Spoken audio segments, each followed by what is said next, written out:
So today I want to talk about why are you so attached to this person and you can't figure out why. Why am I so attached to this person? Why? Why? What is going on? Okay, so what is going on? So I want to ask you, are you having problems in a situationship, relationship, or just someone that you're just casually seeing at the moment? And you're just kind of seeing where that goes. But you don't know why you're so attached to this person. Like, there's certain things happening that are triggering you, that are making you obsessive. And sometimes you want to pull away from this person, but you're just so attached. So why are you attached to this person?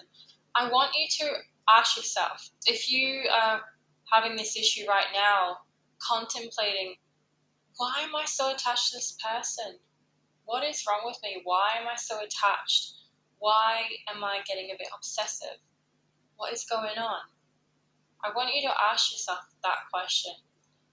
Why am I so attached to this person? And I want you to dwell on the answer. I want you to think, what is coming to your mind of why you feel so attached to this person? Do you feel lonely? Do you feel the pressure from the out world of family, friends, the pressure that you have to find love, you have to settle down? Dependent on your age or wherever you are in the world, do you feel that pressure that you need to get married, you need to find someone, you need to settle right now, you need to have children, you need to have a house? The peer pressure. This is something that I have in my life from family. Laura, you're 31. Why aren't you married? Why don't you have kids? Why haven't you settled down? Everyone is different. We all don't need to follow in the same path as everyone else. We can take our own path. We can live the life that we want to live. We don't need to settle down. We don't need to find someone. We just need to be ourselves. We need to grow as ourselves so that we can attract what we desire and what we need. Do you have that peer pressure in your life from friends, family, that you need to find someone, so therefore you're getting desperate, you're getting needy, you're putting that energy out, that you have to find someone, you have to latch onto someone, you have to draw someone in, so then they're your forever person? But what if they're not supposed to be in your life? What if they're a karmic relationship? What if they're a lesson? What if you're just pulling this person in? You're dwelling on this person so that you could be attached to them for a certain outcome that your subconscious mind is telling you to do. Because it could be that you're lonely. You don't love yourself, so you need someone to love you to fulfill that hole in your heart. You've got peer pressure from the outside world. It may be an attachment style that you have been triggered with. There is numerous things that can make us attached to someone so much, but they are the top 3. So is there anything that is coming to your mind that isn't them 3? A lot of the time with attachment styles, it can be unhealed childhood wounds. It can also be that you don't love yourself and you need to find someone to love you for who you are right now, because you can't love yourself. So you want someone to love you. But how is that going to work? How are you going to find someone to love you if you can't even accept yourself? You can't even look in the mirror and tell yourself you love yourself. How is that person going to love you? There are so many things that we need to think about to why you feel so attached to this person. On the other hand, it can also be this other person triggering you, triggering your attachment styles, breadcrumbing you. So we're going to talk about this other person. We've got you on one side, what is triggering you, what is making you so attached. But we're also going to look at what is this person doing to you to make you so attached. So we're going to be looking at yourself, but also this other person. We need to look at yourself, if there's anything we need to heal, and then we're going to look at this person to see if this is the right person for you. So yes, why am I so attached to this person? What is the first thing that pops to your mind? What are the number or numerous things that pop into your mind? Pick your number one, pick your number three. Pick what comes to your mind and dwell on that for a moment. Okay, and now we'll ask you some more questions. What does this person that you are talking to, seeing in a situationship, want to have a relationship with? This person in your life, what do they bring to the table for you? I want you to think about this. I want you to think about what are their potentials in your life. Do they match your energy? Do they match your personality? Do they match your lifestyle? No? Yes? What is it? Can they fulfill your needs, your wants, and desires in your life? Are they mentally stable? Are they financially stable? Do they bring anything to the table for your life? Can you see yourself with this person for the rest of your life? What do they bring to the table? What is it that they can match you with? They need to match you on an energetic level. You can't put them on a pedestal. You can't put them above you. You have to be above them. But at the same time, there has to be a balance. There always has to be a balance between you guys. You always have to put yourself first, but always balance it out in a relationship or a situationship. Whatever is going on, there needs to be a balance. If they are really below you and they don't bring much to the table, I want you to think about what can they bring to the table to meet your needs. If they can't bring anything to the table, then that answers your question. If they can't get past question one, then we shouldn't be having this conversation, because you already know the answer. If they can't bring anything to the table, why are you attached? Why are you attached to this person if they can't meet your needs, if they can't meet your desires? Are they worthy of you? Are they worthy of your time? 2, do they give you the attention you need, or do you feel like they may be breadcrumbing you? So if you're talking to this person on the phone, you've been talking for a few weeks, months, is the attention improving or decreasing? Is the talking improving or decreasing? How do you feel what the energetic level is between you guys? Is it getting spontaneous? Is it getting fun? Is it getting exciting? Are you still feeling them butterflies? How is it? Are you getting your attention needs met from this person? Are they texting you enough? Are they calling you? Are they seeing you enough to meet your desires, your needs, your wants? Or do you feel they're just stringing you along? They're just breadcrumbing you. They're ghosting you. They come back a few days later. They're messaging you, hey, how's it going? What are you up to? And then you don't hear from them for 3 days. And then they're back again. Or they turn up at your house at 9 o'clock at night, and then they leave at 6 o'clock in the morning. And then there's nothing. There's crickets. Nothing. And you're pondering over your phone like, oh, they're just busy at work. Oh, they're just so busy. They'll message me 3 days later. Can I come over at 10 o'clock at night? No. Or you'll just get the breadcrumbing messages.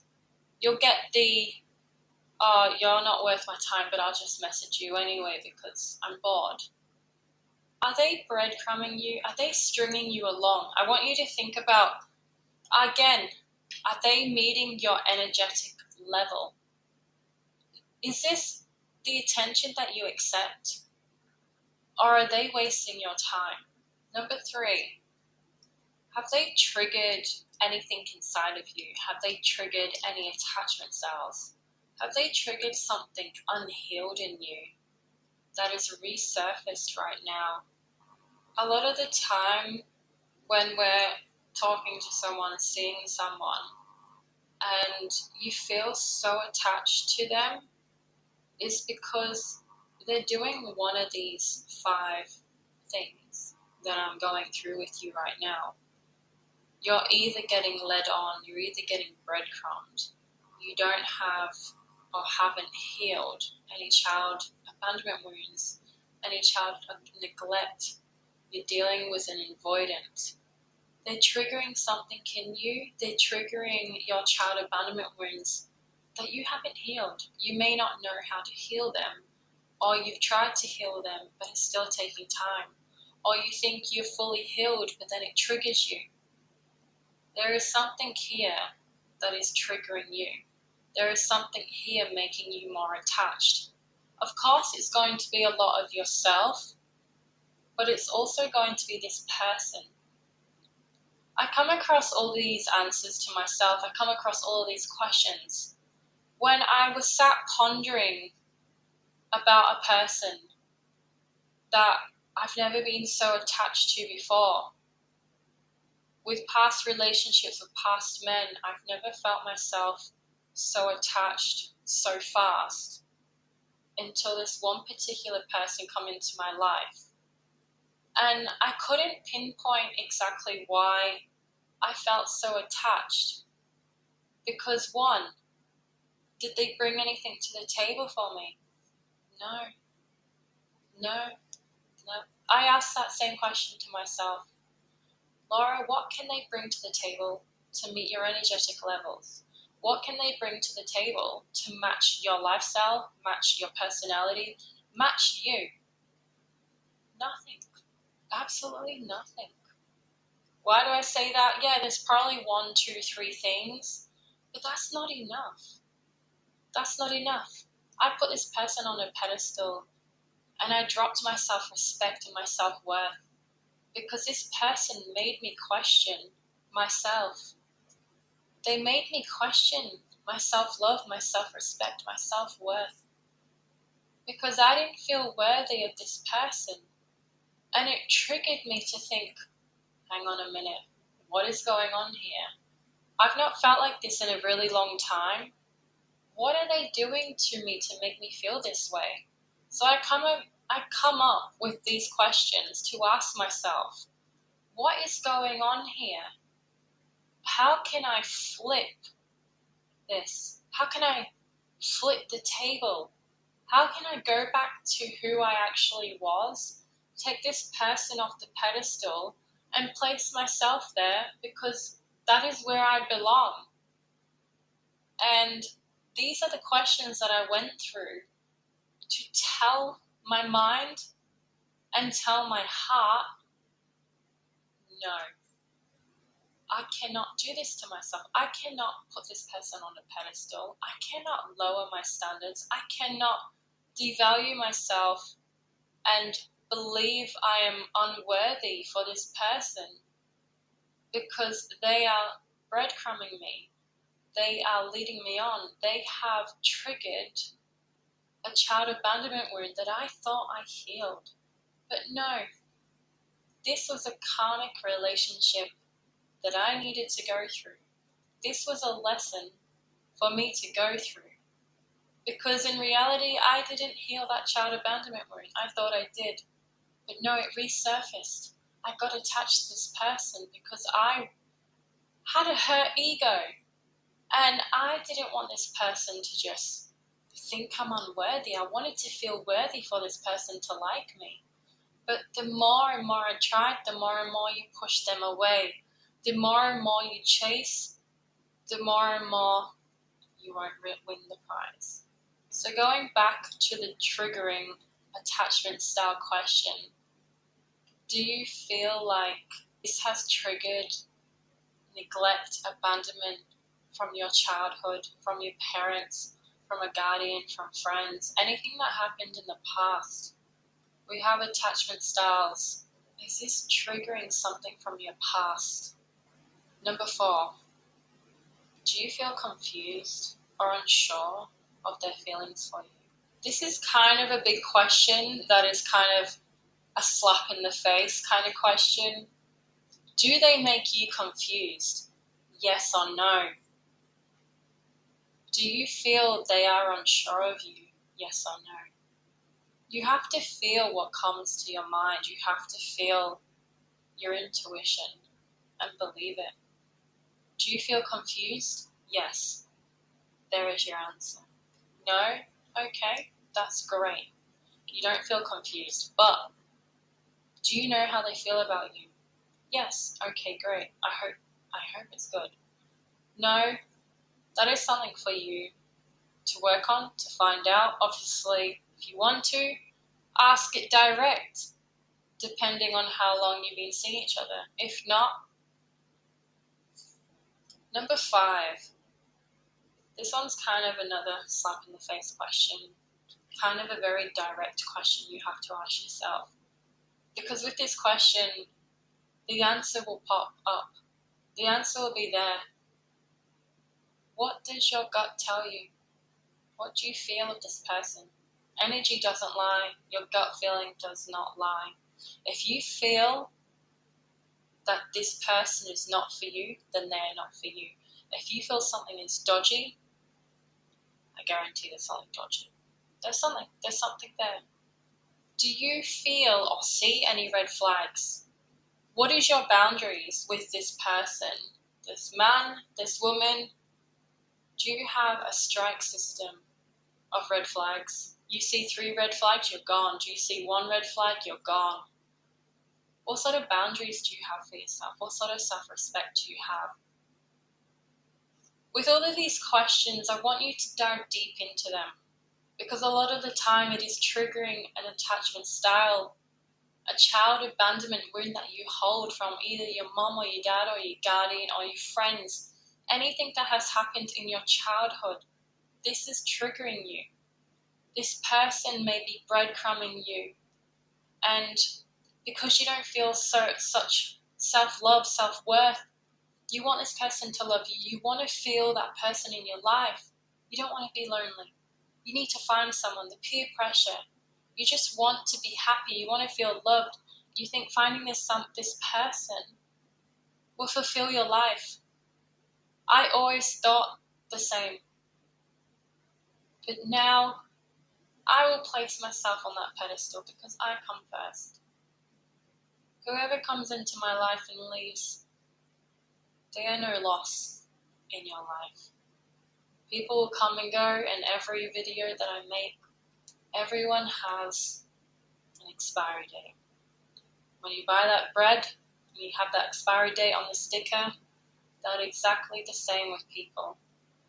You will go through so many karmic relationships until you learn the lesson, until that person comes into your life that you will spend the rest of your life with. It's all down to you. It's all down to how you reprogram your mind, your subconscious mind. Believe your worth, believe yourself.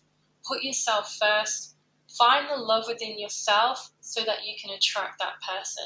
And just believe you will find that person, but with the person that you feel so drawn to and attached to, you need to take a step back. You need to release and let go. If this person is for you, they will come back. But if they don't, they will never will.